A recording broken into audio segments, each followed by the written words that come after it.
विराजमान जितने भी उपस्थित वक्तागण और वरिष्ठ अतिथि हैं, मैं आप सभी का स्वागत करती हूँ। इसके साथ ही मुझे आदेशित किया गया है कि मैं 10 मिनट का समय लूँगी, लेकिन अगर आप सभी ने मुझे सुना होगा पहले तो 10 मिनट मुझे भूमिका बनाने में लगती है, तो मुझे समझ में नहीं आ रहा है कि मैं कहाँ से शुरुआत करूँ। फिर भी मैं कोशिश करती हूँ, शुरू करती हूँ। सबसे पहले मैं चाहती हूँ कि आप सभी इस मौसम में यहाँ पर उपस्थित हैं, तो आप अपने लिए एक बार ज़ोरदार ताली बजाएं। ज़ोरदार ताली मतलब ज़ोरदार ताली।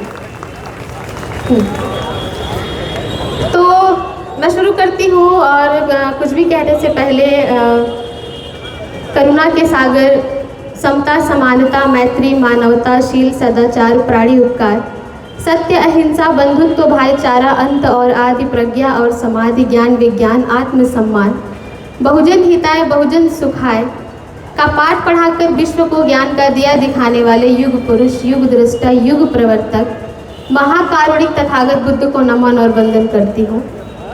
इसकी आवाज़ बढ़वाएं थोड़ा सा अगर पॉसिबल हो। डैशबोर्ड का वॉल्यूम बढ़ा दीजिए। हाँ, माइक ऑपरेटर डैशबोर्ड का माइक वॉल्यूम बढ़ाइए।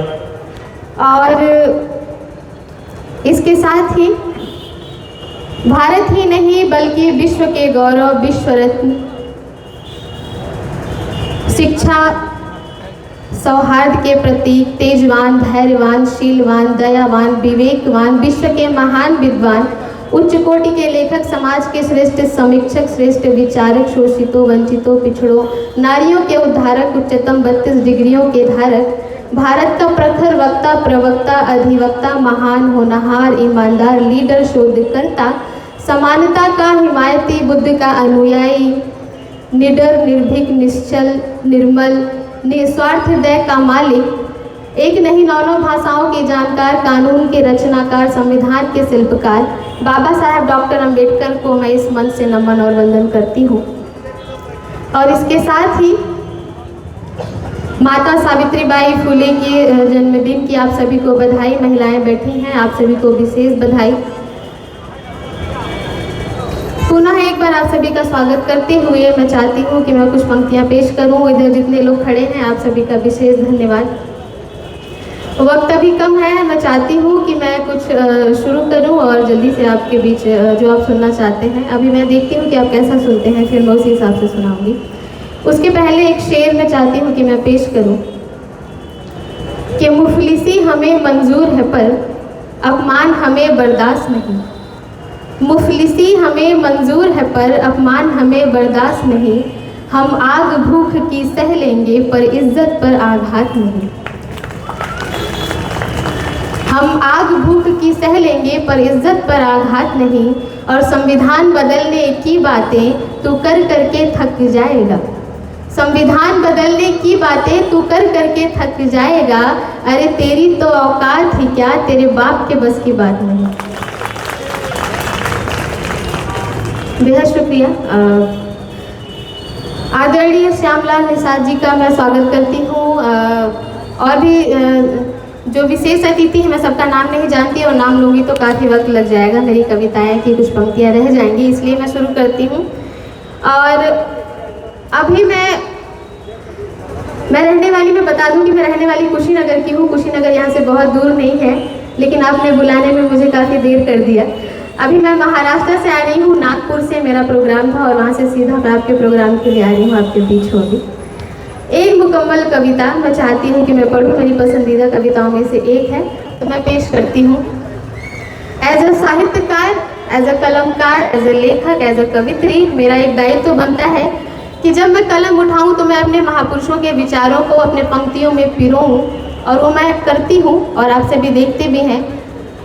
तो मैं वहीं से एक मुकम्मल कविता पेश करती हूँ। उसकी भूमिका में मैं बस इतना ही कहूँगी कि या तो वत्सलन हवाओं का रुख मोड़ देंगे हम, या खुद को वाणी पुत्र कहना छोड़ देंगे हम, और जिस दिन हिचकिचाएंगे सच लिखने से कागज फाड़ देंगे हम, कलम को तोड़ देंगे हम। अगर आप ऐसे सुनेंगे तो फिर मैं 5 मिनट में ही ख़त्म कर दूंगी, क्योंकि आपकी तालियां मुझे मिल नहीं रही हैं। मुझे समझ में नहीं आ रहा कि आप मुझे सुनना चाहते हैं या नहीं। मैं पेश करती हूँ कि ऐ कलम नहीं तू रुक जाना, कुछ खास लिखना बाकी है। ऐ कलम नहीं तू रुक जाना, कुछ खास लिखना बाकी है। ये मेरा वादा है अपने आप से। ऐ कलम नहीं तू रुक जाना, कुछ खास लिखना बाकी है। वर्दिश में गुजारे लम्हों के एहसास लिखना बाकी है। वर्दिश में गुजारे लम्हों के एहसास लिखना बाकी है। जाति धर्म का दर्द भरा आभास दिलों में जिंदा है, क्योंकि हमने झेला है। जाति धर्म का दर्द भरा आभास दिलों में जिंदा है। अब जात पात की छाती पर विनाश लिखना बाकी है। अब जात पात की छाती पर विनाश लिखना बाकी है। ऐ कलम नहीं तू रुक जाना, कुछ खास लिखना बाकी है। और इसी तेवर में कि हम जय भीम के नारों से चट्टानों से टकराएंगे। हम जय भीम के नारों से चट्टानों से टकराएंगे। इस ऊंच नीच की धरती पर समता के फूल खिलाएंगे। इस ऊंच नीच की धरती पर समता के फूल खिलाएंगे। हम आने वाली नस्लों को, हम आने वाली नस्लों को ऐसा बारूद बनाएंगे, मानवता के हर दुश्मन के चिथड़े चिथड़े उड़ जाएंगे। जोरदार तालियां आखिरी तक। मानवता के हर दुश्मन के चिथड़े चिथड़े उड़ जाएंगे।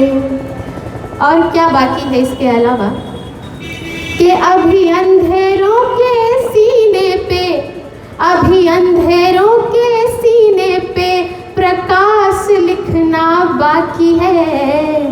अभी अंधेरों के सीने पे प्रकाश लिखना बाकी है। और मनुवाद के माथे पर सर्वनाश लिखना बाकी है। और मनुवाद के माथे पर सर्वनाश लिखना बाकी है।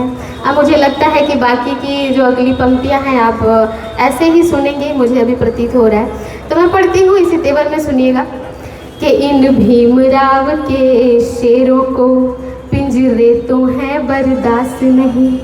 इन भीमराव के शेरों को पिंजरे तो हैं बर्दाश्त नहीं। और जंजीरों में रख पाए किसी के बाप के बस की बात नहीं। और जंजीरों में रख पाए किसी के बाप के बस की बात नहीं। वो मटकी झाड़ू के दिन दे दे, वो मटकी झाड़ू के दिन दे दे, किसी की भी औकात नहीं। और कोशिश कर लो चाहे कितना भी, रुकेगा भीमवाद नहीं। कोशिश कर लो चाहे कितना भी, रुकेगा भीमवाद नहीं। 100 तोपों से मेरे भीम की एक कलम ही काफ़ी है।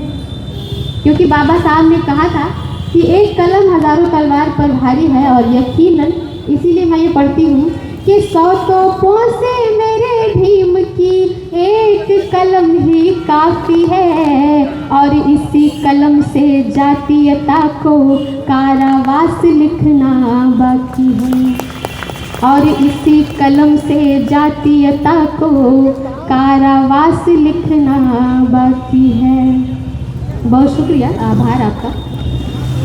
और जो अनुमान हम सब लेकर निकले हैं, जो कारवा हम सब लेकर निकले हैं, अभी श्यामलाल निषाद जी बड़ी ही अच्छी बात कह रहे थे।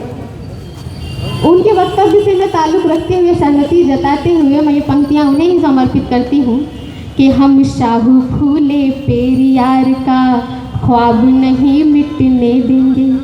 हम शाहू फूले पेरियार का ख्वाब नहीं मिटने देंगे। ललई सिंह बिरसा मुंडा की शान नहीं घटने देंगे।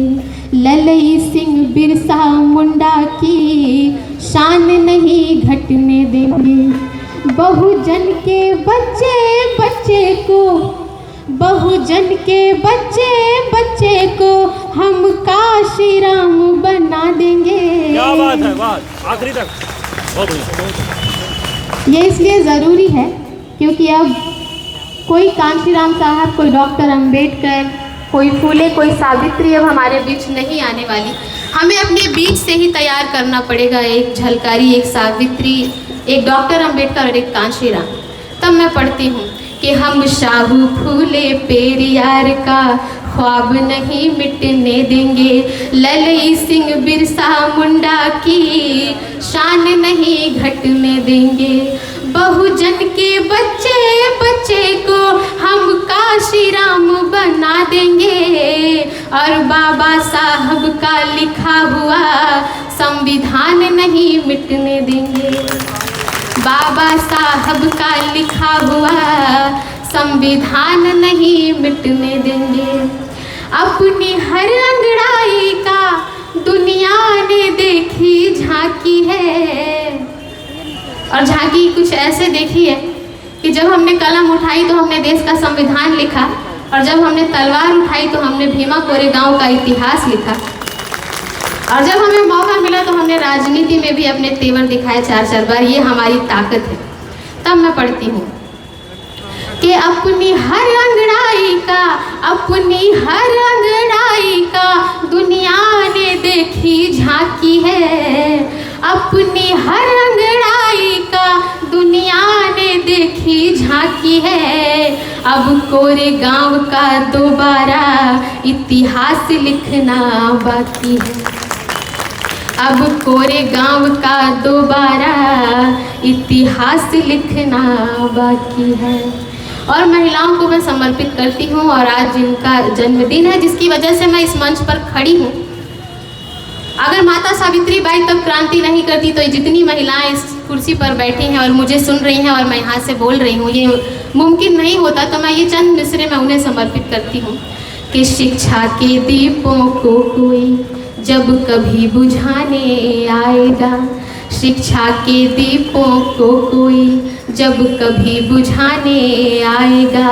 सावित्री के रौद्र रूप के आगे ना टिक पाएगा।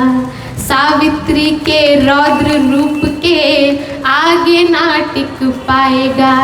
माँ बहनों पे जब भी कोई गंदी नजर उठाएगा, माँ बहनों पे जब भी कोई गंदी नजर उठाएगा, फूलन की गोली सीने पर खा कर के ही जाएगा। फूलन की गोली सीने पर खा कर के ही जाएगा। नफरत करने वालों को कुछ और देखना बाकी है। नफरत करने वालों को कुछ और देखना बाकी है। देखा है संघर्ष हमारा, शौर्य देखना बाकी है। देखा है संघर्ष हमारा, शौर्य देखना बाकी है। ऐ कलम नहीं तू रुक जाना, कुछ और लिखना बाकी है। बेहद शुक्रिया आप सभी का आभार। आपने बहुत ही अच्छे से सुना मुझे। बहुत बहुत अभी क्या करना है बस